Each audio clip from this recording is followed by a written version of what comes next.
Hello guys, कल ज्योतिर्मय का पूजन है हम लोग का यूपी के इसमें ये होता है, तो उसकी तैयारी कर रहे हैं हम लोग। तैयारी में कुछ फरार हम लोग देंगे सब लोगों को, जो घर आएंगे उन लोग को, सभी को। चलो चलते हैं। ठीक है, तो पैकिंग का काम चल रहा है अभी। एक काका है, ये चाचा, ये साहू साहब, ये देखो पैकिंग चालू है। देखो भाई, हाय करो। पैकिंग का काम जोरों शोरों में। लड्डू एक किसान पैकिंग चालू है। देखो मम्मी बना रही है ये। भाई कहाँ हो? कहाँ?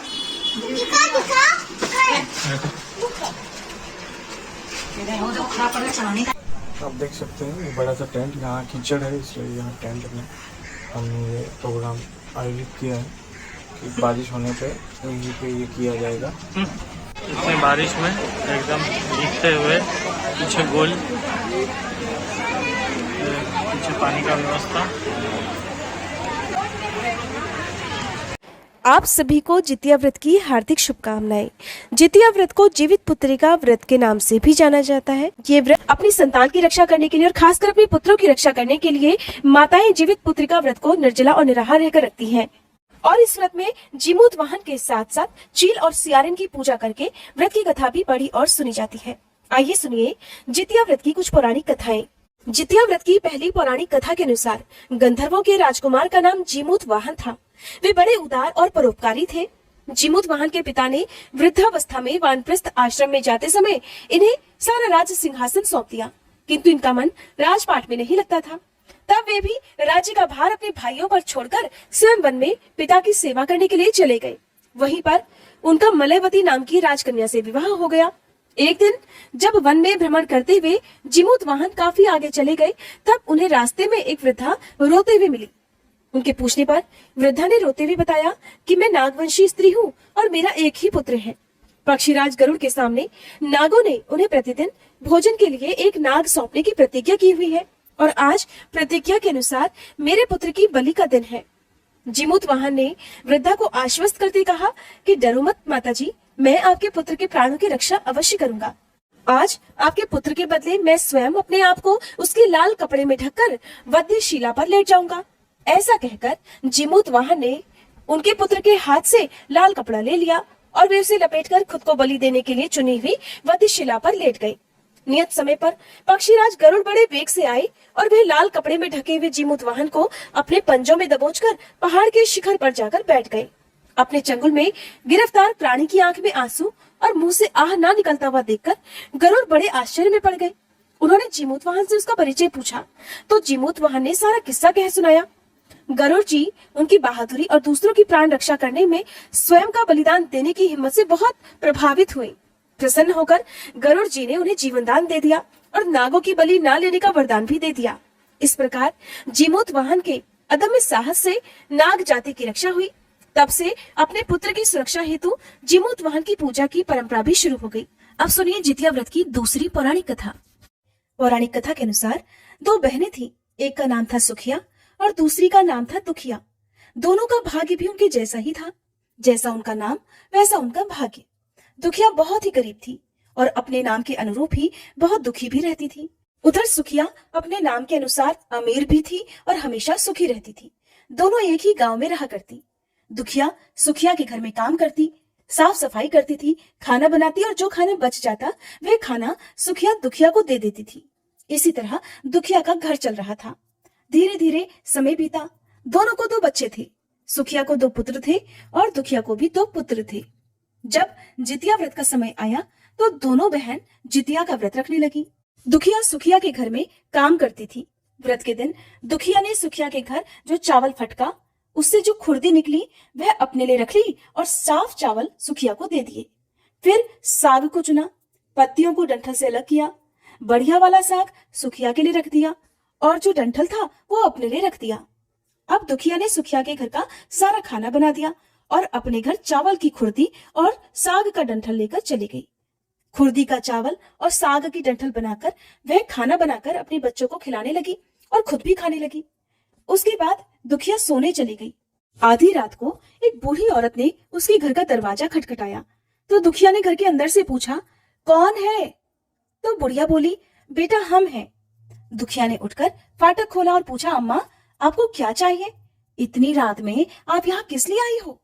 तो बुढ़िया कहने लगी, बेटा मुझे बहुत भूख लगी है, कुछ खाने को दे दो। तो दुखिया को उस पर दया आ गई, उसे अपने घर के अंदर ले आई और कहने लगी, माँ जी हम लोग बहुत गरीब हैं और आज मैंने तो खुर्दी का चावल और साग का डंठल बनाया है, क्या आप खाएंगी? तो बुढ़िया कहने लगी, हाँ हाँ क्यों नहीं खाएंगी, हमें तो बहुत जोर से भूख लगी है, मैं तो वही खा लूंगी, तुम जल्दी से खाना लेकर आओ। दुखिया घर के अंदर जाकर खुर्दी का चावल और साग का डंठल ले आई और बुढ़िया को खाने के लिए दे दिया। बुढ़िया ने खाना खाने के बाद कहा कि मुझे अच्छे से कुछ दिखाई नहीं देता, बेटी अब इतनी रात के अंधेरे में मैं अपने घर कैसे जाऊंगी? तो दुखिया कहने लगी, माँ जी कोई बात नहीं, आप यहीं पर सो जाइए, सुबह हो जाए तो अपने घर चले जाना।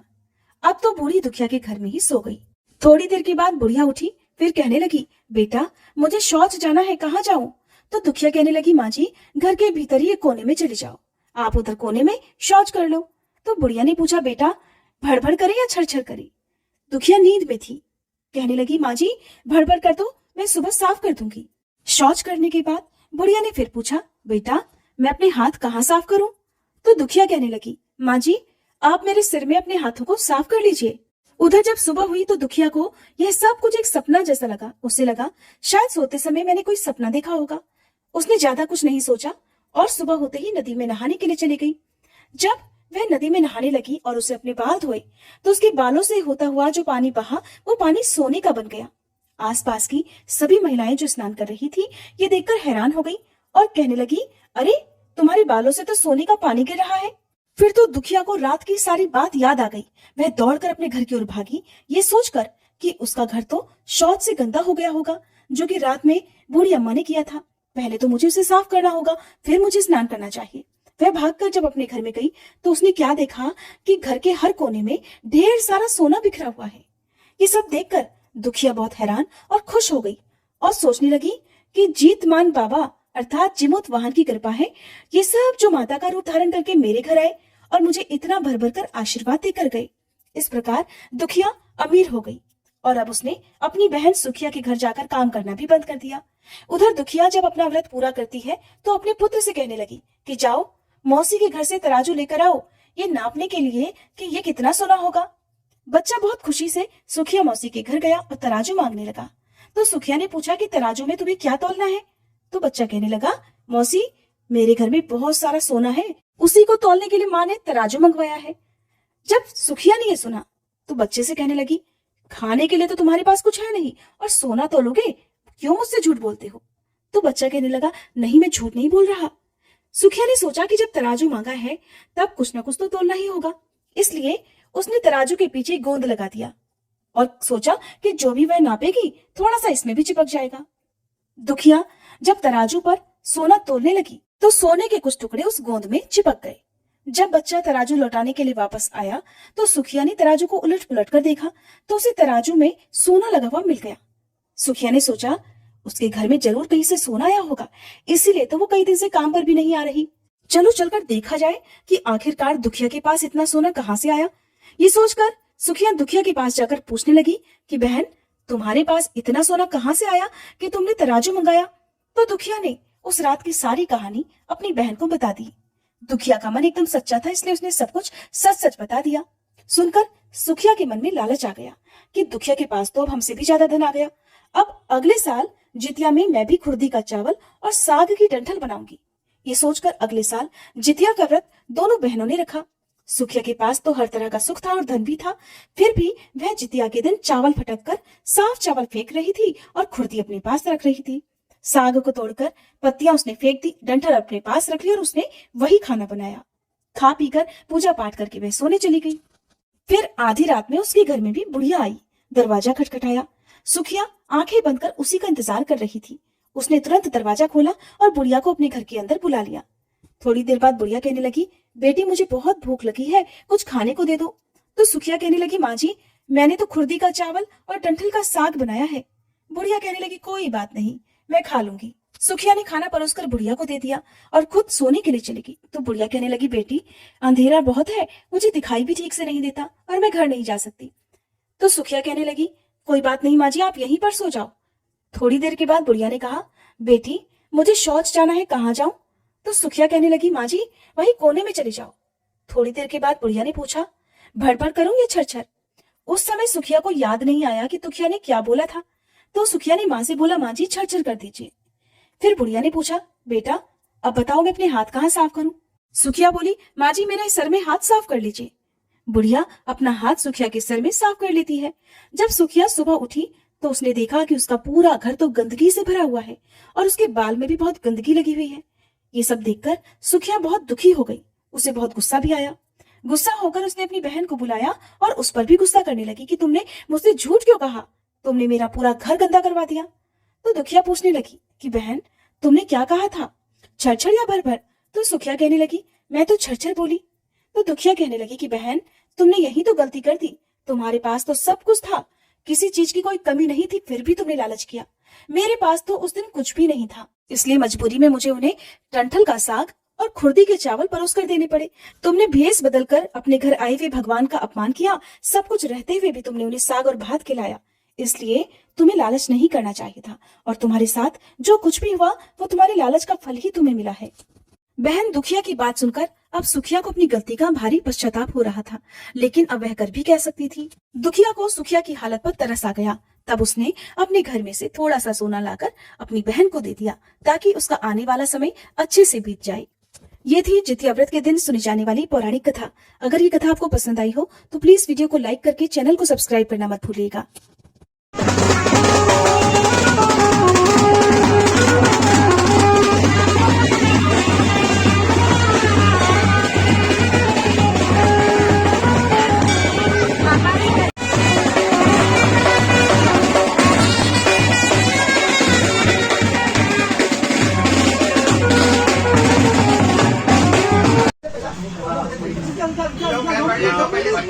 पेन पढ़ो, जिसको जिसको पढ़ना पढ़ो।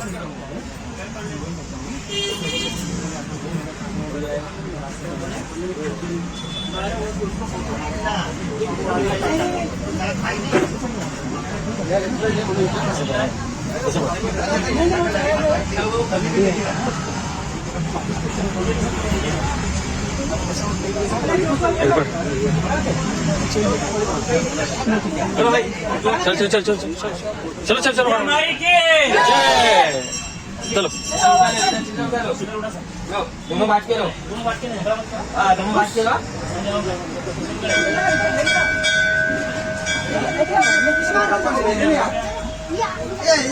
सर ओ सर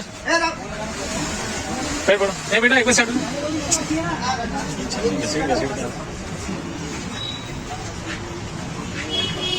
हाँ पढ़ लो, 2 मिनट रुक जाओ। बस जोर से बोला जितिया माई की।